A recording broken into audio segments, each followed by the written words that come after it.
All right, welcome everybody to this second edition of the Bear Trap Discord podcast. My name is John Kirby. My co-host is Vic, one of the founders of the Bear Trap Discord. All of the charts that you'll see here have been designed by Oclocracy, one of the founders of the Investors Haven Discord, so all those credits go out to him. We're sorry that in the first podcast we had some issues with the charts. They were very fuzzy, hence the audio release of that one. Hopefully everybody was able to more or less follow along. But in any case, this is the more important podcast, right? Because it's the projections for this coming week and the coming month as well. There may still be some commentary left over from the last podcast because we recorded this all as a big clump over the weekend. But it should be helpful anyway. All of the charts are clear in this one. As always, we appreciate any suggestions, any feedback. Do subscribe to Vic's YouTube. Do follow my Twitter. Both of those will be linked in the description in case you missed them. It's at Vic's YouTube or at Flow is Discreet for me. Yeah, enjoy. So this is end of day. This is basically beginning of day, end of day. Exactly. This is beginning of day on Friday, MOPX, end of day on Friday, MOPX. And I have a really big complaint, which is that when I looked at this, I targeted the vol trigger for my trade. And I would have made like a 200 or 300% return if we had closed at the vol trigger. And we overshot it by so much that, I made like, I don't know, $70. Like it pissed me off. Did you target the vol trigger? Curious. Well, so this is a problem that I have, which is when I look at a GEX like this, and once I look at the pre-market and I see that spot's trading above all this negative gamma, I know that we're going to squeeze, right? The problem is I don't know where we're going to stop. Well, here's the thing, because we talked about this last Friday. We didn't squeeze, and that GEX chart right there looks very similar to last Friday. True. Which is what I was saying in the Discord. Like, this is the same setup as last Friday, where we just grinded down all day. But the open was different, right? Because on this GEX, you see spot is 363.52. Yeah, it was a different day, but it was the same look where you had the big gamma sitting on a big psych level, and it was minus 100 million pretty much the whole day on last Friday, and here we are minus 100 million again. But this time it was a squeeze, right? So last time we were playing for the squeeze, but this time it actually happened. So do you remember what it looked like at the beginning of the day on that Friday though? You know what? No, I don't. Because I would venture that it was slightly different, because I think you're probably right. I think that this 363.52 is, if you zoom in here, that's 914. Those next 15 minutes. Also, remember the spot price is delayed by 15 minutes on our charts. So This is actually spot as of 9:30. As of 9. Yeah. By 9:30, spot was actually more like 365. Yep. So it was right above this giant put wall. I think the last Friday's GEX had a lot more positive GEX. Actually had a positive profile, and it was sort of mixed. That's what I think I remember. And I think you're right. Yeah. There was more, essentially positive gamma to squeeze and it started off a little bit different. You're right, but it was the same picture as last Friday. But you're right. Going back to that point, usually assume this gets squeezed into the expiration. So that's what you were playing for, is the 370 on the squeeze. Yeah, I honestly 65s. The reason I aimed for 370, it wasn't even because it was this vol triggers, because I saw this little put wall up here. And I was just like, well, wouldn't it be nice for them to completely render those worthless? The issue that I had was, and I think on a normal day, that 370 would have been good, because you also have to think about it in terms of standard deviations, right? Uh-huh. And off this open, aiming for 370, that would be like a 1.7 or 1.8% move on SPY, which to me sounded completely reasonable. It's really hard to play for 2.5% move. Yeah, it's you have to be a little gutsy to be making those types of call outs, Yeah. No, you were making a conservative call, but were you playing a condor or something like that, or what were you doing there? Yeah, I mean, what I did is I basically right off the open, I sold a put spread underneath the market, probably an SPX, I think, and then I wrote it up once we hit 3,700. I hedged it by selling the call spread there. Gotcha. So did And your call spread go in the money, or was it close to going in the money? yeah, that's why I only ended up making like $70 because by the time we hit 337.50 end of day, the whole call spread, right? I think I sold the call spread for like $1.60 or something. So obviously your downside on that is not like is bigger than your, like, I sold an in the money put spread to start off, which was a great play, and I should have just left it. But normally, I want to extract as much value from the market as possible, which means I love to play both sides. Why would I only play one? Of course. Um, I don't but know. I mean, it One bit me in thing the I would ass. say is you should probably, did you look at Mondays as well? No, I wasn't looking at Mondays. Usually I just assume that the Monday isn't, I mean, normally if I'm trading in the week, I'll look at Monday, Wednesday, or Wednesday, Thursday, Friday, but I've never looked on at Mondays when I'm trading Fridays. Should I be doing that? Well, so my whole thing is you can just kind of glance at the future a little bit by looking at Monday. Because Monday's an expiry as well. And Monday's the day after OPEX.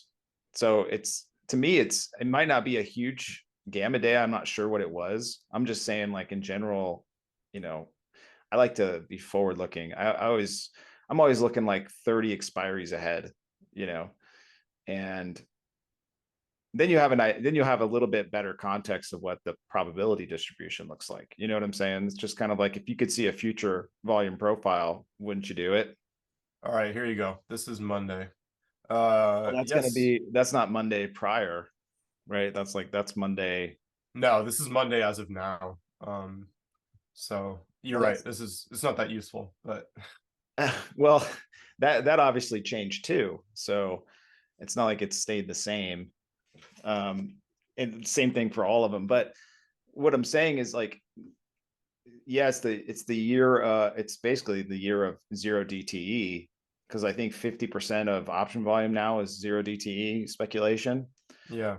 And so if we're in this mindset here, that's why we range too. I think that's another theory we can get into. But if we're basically just trying to play off 50% of the options volume, just being purely same day expiration, if not next day expiration, then yeah, the next expiration would be significant to me, especially right after OPEX, because that's essentially going to start the new cycle. So that's like that's like an anchor day into, you know, it's like you're going to be your anchor day into the vol events.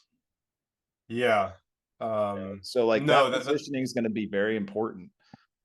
that makes sense. In terms of like the more technical side of it though, would you say that the Monday gamma is having a significant effect on Friday uh order flow? It probably does actually into the close, because you got to think about what participants are doing into the I think weekend.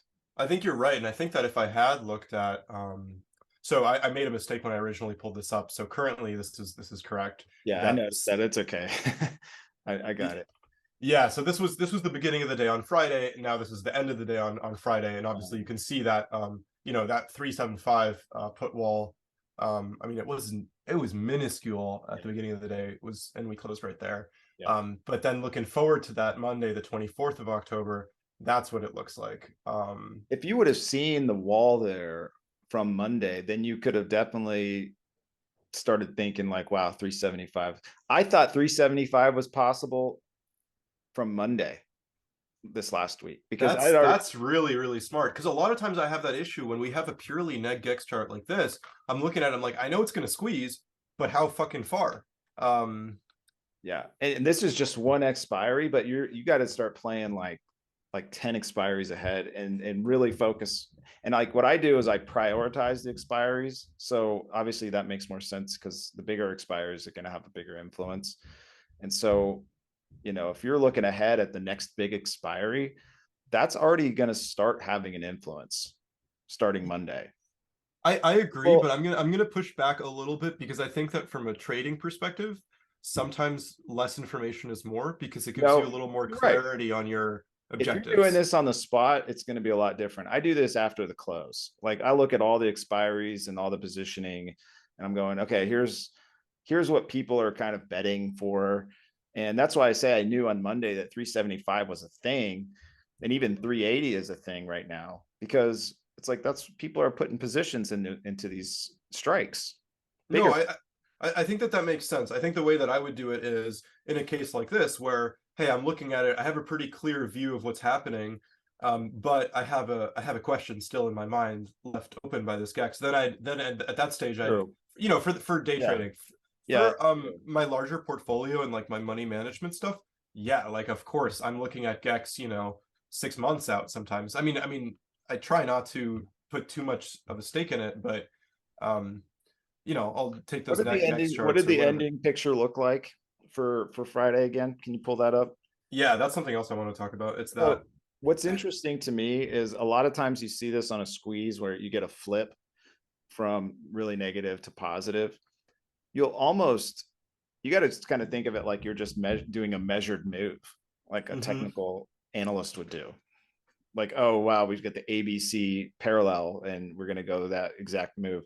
It's similar with the Gex in my mind because you're basically got 100, 250, 300 million worth of negative Gex that's going to get squeezed by the end of the day. So you've seen this many times where it's just it all disappears, and then you get the similar type of move above the vol trigger on the other side of it. So like for example here you're at 365, Oh. and so you'll eventually all that gamma is going to squeeze you up to 375 if you were just looking at it just from like a basic view.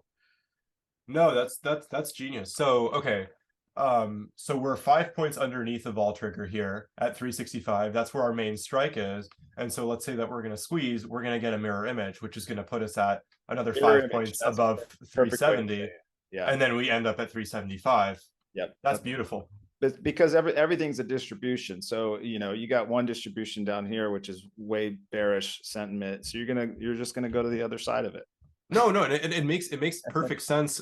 This is not astrology at all, right? It makes No. perfect sense that there's a certain amount of notional value that's concentrated under the vol trigger. All of that notional value has to dissipate, meaning that all of that is going to go into shares that are bought that end up on the bullish side of things. So it has to be a Perfect. perfect flip. It's not always a perfect flip, but yeah, it's just basically the flip of the curve, because you Yeah, see the curve at the right above the vol trigger where that call gex is being built up. That's them hedging. That's basically where they need to hedge to, and then it just continues as the price moves up. They're going to continue hedging underneath that curve, essentially until the time runs out. But yeah, that's essentially what ends up happening. Look at the curve of the one at the end of the day. Look where all the call positions, all the call gex is. It's right underneath the curve. We got a little bit yeah, of overshoots there, but it's like it essentially just becomes, like you said, a mirror image of what you saw on the downside. And that those curves are what's pushing it up and down and creating those gamma, like basically like the gamma exposure. You think of it hmm, as like essentially these just pockets of either positive or negative gamma. And yeah, so, yeah, that's the way I always look at it. Like if you're going to get a true squeeze, you're essentially going to, take a measured move. And that's where then look at it happened exactly like that. Went right to that 375. However, that's not how I was looking at it before. I was going 375 is possible because I was already thinking that, at the beginning of the week. And you said it earlier in the first video was I was more bullish. So in my mind, 375. I was hoping 375 got busted up too and went to 380. yeah. But Yeah, I mean, I didn't have to be honest, most of these past couple of weeks I've been more dealing with the money management stuff and less of the trading intraday. So I wasn't looking so much at the Gex for clues as to exactly where we were going. Like, so think about no, this though. Think about what you did though. I mean, think about how easy of a trade that is. If so, for example, you're just trying to make some money every day. You just look at this chart and you already know you're selling put credit spreads, or you're selling puts, right? yeah, that's how, I mean, that's how I'm part of that's part of the way that the system that I'm making works. Right. It's just there is something more difficult about doing it in the moment because Oh yeah. and I think one of the things I've been thinking lately is one of the reasons that it's not problematic for all this information to be out there is because there's such a huge difference between being able to do it and being able to see it, right? We talked That about that. yeah, most people just don't have the time to train themselves into the psychology of combating the innate bad habits that most traders are going to have, or most prospective traders are going to have. So, you know, No, you're right. There's, like we were talking about, there's two sides to every trader. There's the one who is basically a perfect trader when you're not trading and you know what's going to happen. And you could basically, if you could just basically tell someone what to do and not be on the trading side of it and in the middle of it, it's a totally different story. yeah, and this is why most firms are actually split up between, strategy building and execution. And the execution, yeah.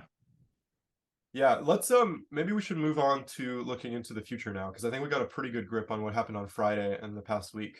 Yeah, I haven't actually done any research for the most part yet. I've got the raw data on my Excel spreadsheet, but I haven't kind of parsed through it yet like I normally do. But yeah, I want to see what your thoughts are.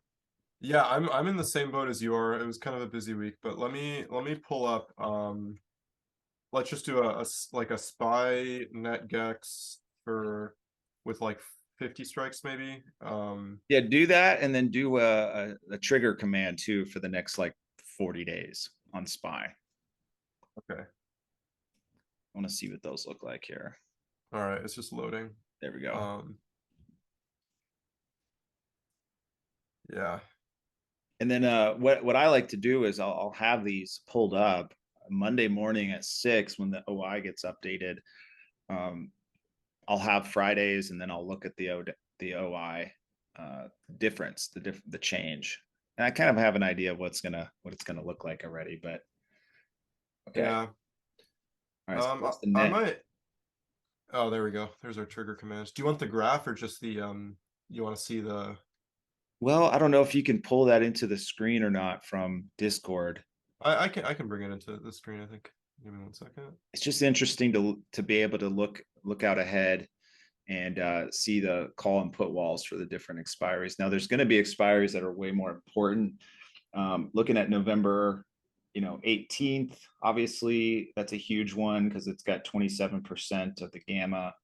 Yeah, let me zoom in on this because this box, I think people don't, That box is so nice, man. Oh my god. It is extremely significant, right? We want to look at, okay, where is the most of the gaps? And obviously most of them are going to be the monthly. So we have this November 18th expiry, which, I've been rolling to as well. October 28th looks like a big guy.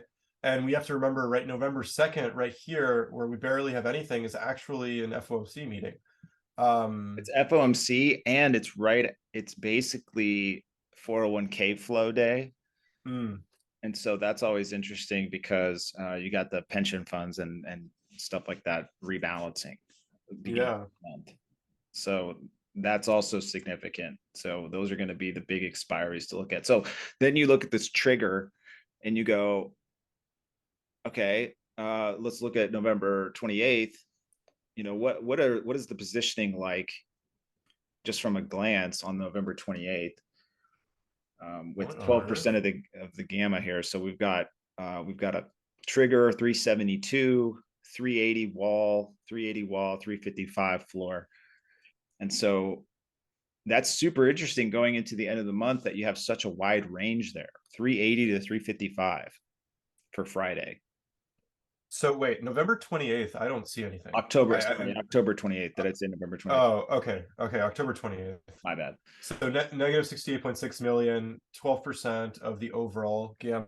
So those numbers are going to change a little bit, the positive and negative. I don't really focus on those too much unless they get like outside of a bound or something. Like if you saw like 70, 80% on one side, I'm going to be like, yeah, we're probably coming back. But you're looking at that put call ratio as well, 3.2. That's crazy. 12% Yeah. of the gamma, it's pretty even as far as positive and negative, leaning a little negative, but then you've got the range here. You see that on the trigger, you see the range is 380 to 355. Yeah. Because your walls, your call wall is basically the same as the gamma wall, and then you've got your put wall at 355. So that's going to be kind of like where I start and go, okay, well, as far as Friday goes, this is what people are expecting, is this range. And I just think that that is nuts, right? I think that in a blackout period, where we had our squeeze. I mean, it might keep squeezing, but I also think that there's going to be enough short. I mean, this is no longer data driven, right? This is more speculative, but I think that there are going to be a lot of people trying to short here, and I mean, but maybe a little more No, cautious than last time because I of July. disagree.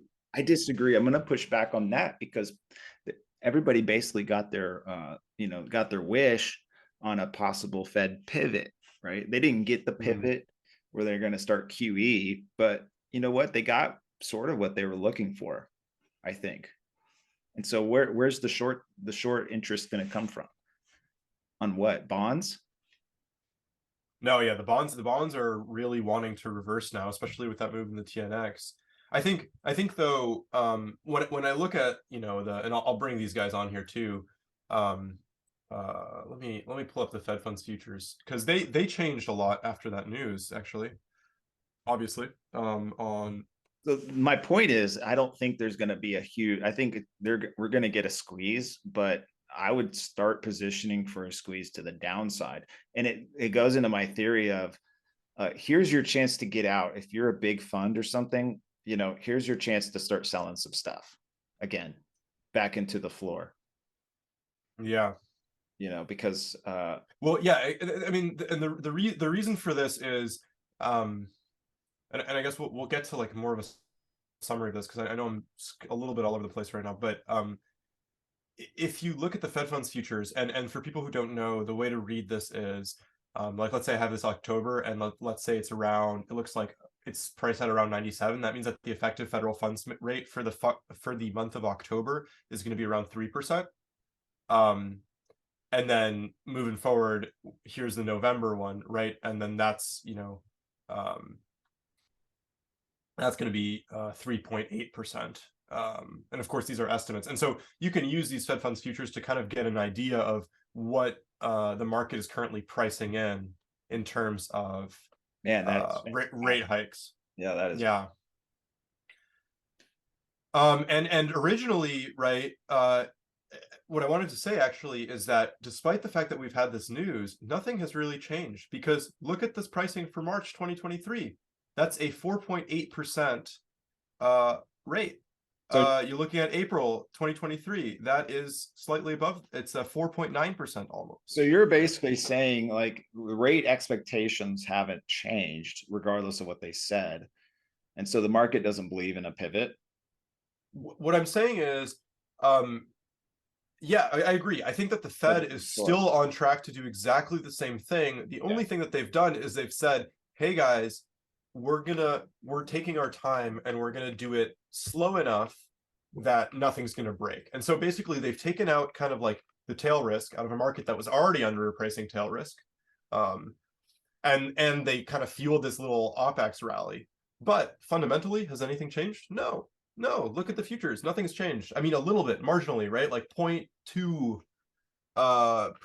Okay, so going back to your initial statement was that you think there's going to be more of a squeeze. Why do you think there'll be more squeezing going on? Because people are going to reinitiate shorts here. I actually have to say, what I was saying is that I'm a little ambivalent. You're still neutral. You're still thinking, essentially ranging. Yeah, because I don't see upside here. I don't see downside here. I mean, the upside would be a squeeze. But the thing is, I agree with you on that and that lines up with, again, looking at Friday. That lines up with essentially what the market is already positioned for, 380 to 355.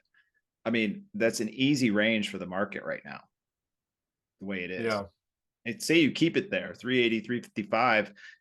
And say you close, like I think of, again, game theory here. We've got the next week, I think, is going to be 401k flows into FOMC vol event, and then you've got the elections vol event. Mm-hmm. And so, say for example, you run the market up to like 384 or something like that this week, and then crush it to 355. Yeah. That's what I would expect to happen at this point, because you crush it to 355, even a little bit lower, close it there into the FOMC, 401k, and elections. That's where you're going to get the insane rally in November that Jem is talking about. Jem is saying, like, look for a fake out, and then look for all this vol to just get completely destroyed into the end of the year. Well, and I think the reason that I think that I don't know about the timing. Timing that he's suggesting makes sense to me, but in general, when we have this VIX above 30 for so long, you kind of have to think that those are all positions that are, whenever you're buying vol, you're buying a decaying asset. It's like, buying a new car and driving it off the lot. And so, you might get lucky, and participants have gotten lucky in that vol has stayed elevated here. But eventually, all of that has to unwind. And then the real vol events are the ones that happen by surprise, not from here. So all that vol is a waste of money, in my opinion, if you're buying it right here. Well, no, 100%. I agree with you 100%. And what I think is going to happen is you're going to see VIX holding up as we tag like 380, 384 on SPY. Mm-hmm. You're going to see VIX holding up. Everybody's going to be like, dude, why is VIX at 31 and we're at 384, 382? And then they're going to crush it, and VIX is going to stay flat. Yeah. And so people we're gonna fall down so fast, and yet people aren't gonna be making as much money on their puts as they think they would. And then what happens dude, the setup is just crazy to me. That's why I tweeted out the other day, yesterday. I was like, this next 30 days is going to be lit, because the system, essentially, with the old way of people trading, is broken. And so they're going to be so confused at what is happening when VIX isn't performing like they think it should, like it always has. Yeah. And then what happens into this FOMC, I mean, they've already kind of telegraphed what they're going to do. That vol unleash is probably going to crush VIX to like 27, I would think. Yeah, that's really the trigger, right? So, okay, so from a more bird's eye, we have this next week, which is this, post OPEX window of weakness. We could drive up a little bit, get into those 380s, and then come crashing back down because there's no protection. As soon as we have that November Fed meeting, we have a whole bucket of uncertainty removed, right? Because we know what it is. And we'll have all those minutes and so forth. Probably will, if we enter that Fed meeting trading pretty low, then that should be pretty good to trigger that November rally that you're talking about. That's my plan. At least for now. And as long as this data, these ranges are holding up like they are, and looking at the GEX here, as far as how people are positioned, I mean, I don't see that being out of the question at all. I mean, if you just look at this net GEX, this is looking at 98 days. You see the 380 is sitting there as a pretty gnarly resistance, in my opinion, at least going into next week. Yeah. Because you've got positioning at 380 there, even going out into November. And so it's going to be really hard to push the market into these events any higher than that. Mm-hmm. And if they do, it's really just going to be go tag a level just to kind of let them hedge it or do whatever. And then it's just going to completely crater. And then what happens is everybody's going to be mega bearish because it's going to drop 20 points in like 3 days. If this happens, this is just kind of maybe my fantasy, but and this is sort of what they've been doing. If you look at it the last couple weeks, 3 weeks in a row, I was just looking at this, every OPEX, I mean, these are smaller, but they run it up and then they crush it. They run it up and crush it, but they never break lower. But everybody's super bearish. So you had 3 or 4 weeks of that in a row into MOPEX.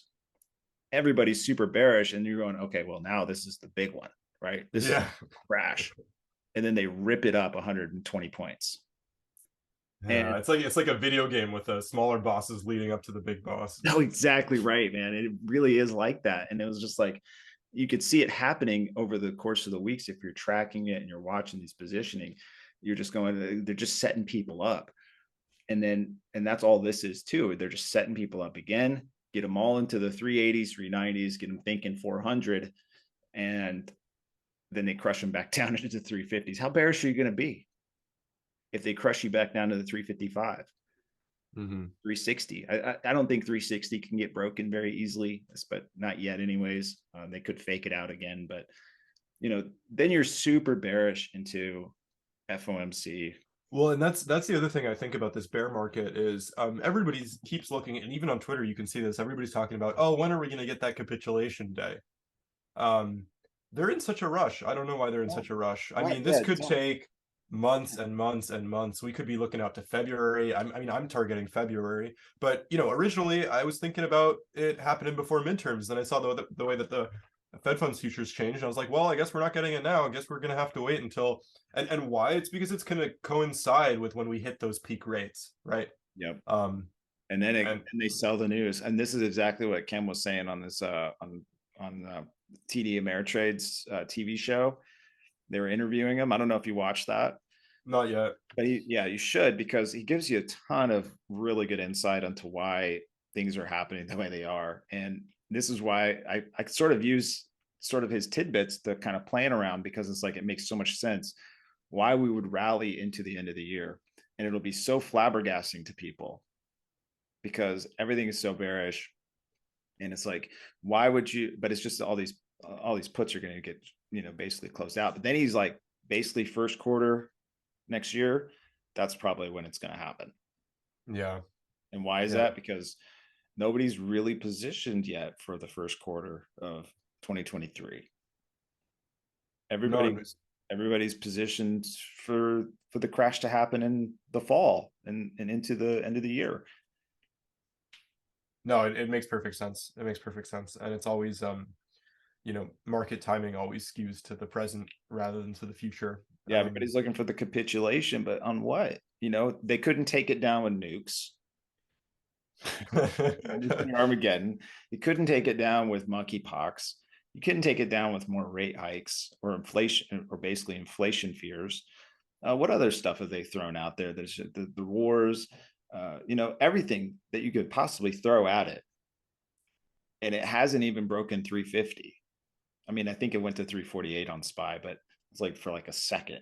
And of course, from a valuation perspective, especially looking at big tech, it's insane. I mean, I know that we haven't been talking a lot valuations here, but what is it? Nvidia still at something like a 38 PE last time I look. And I mean, that's insane. It's insane because we have so much money in the system. This is going to take a long, long time to unwind. Yeah. And if globalization unwinds along with it, which is getting rid of one of those really important deflationary forces, that's also 5-minute warning, by the way, but then nothing. There's just still a lot of uncertainty in the future. You got 5 minutes. I want to hear your thoughts on what you think is coming into play next week. I think you already have an idea that you're thinking ranging, you're thinking sort of playing the edges, maybe, I guess. Or yeah, I like the 360 380 type range. I think Monday, I know a lot of people were, at least in the Discord, were buying puts on the Friday close. I think that might not have been a great idea. I could see us keep pushing on Monday, especially with that GEX that we have that we took a look at. Where was it? The October 24th GEX was pretty nice looking. Yeah, I mean, we could even talk about this already. Like, look at that 380 strike. That's juicy. If we open above 375, a close at 380 is not out of the question. Even higher, honestly, 384. Yeah, it's hard. It's one thing I've learned, even though this is a different environment, but one thing I've learned is when the GEX is really positive like this, just don't fight it. Don't expect reversals yet. Until something happens, because it takes for some reason it takes a lot longer to reverse the positive GEX than the negative. Yeah. Probably just the skew issue. But and the IV crush just happens on the puts just so much harder. So the squeezes are happen way harder. So I guess maybe with that in mind, we wait for the skews maybe to flatten out a little bit, and then that's when we know it's likely to reverse. Yeah, I think it makes sense to look at exactly the skew like you're saying, and then make sure you're getting a good price on your puts. And until that happens, Monday, depending on where we open, if we dive down to 370, I'm happy to sell a put spread down there and just wait for the market to go up. That would be an easy floor for people. It's coming down to that 370. Yeah, with the intraday trading and the GEX, I find that whenever I overthink it, I mess up. It's just like you said, don't fight it. And then play it day by day. I think this is still going to be a complicated week, as everybody positions, given the fact that we have no news, no nothing. It's just weird. Yeah, no, you're totally right. And one thing though is just understand the power of this data that you have. If you can just really comprehend, like when I first started trading, I had no idea, dude. I was getting destroyed because you didn't know any of this stuff. Yeah. And so, just having the power of this data to be able to see these positionings. I mean, this stuff shouldn't be free. No, it really shouldn't. But it takes a little bit of work to figure out how to use it. But yeah, and a lot of imagination. You kind of have to give it to the benefit of the doubt. Keep watching, and it's not something that you have to see it live to really understand. So this week, man, you got to just trust yourself, and then you got to, basically have a plan and follow it, and don't think about anything else.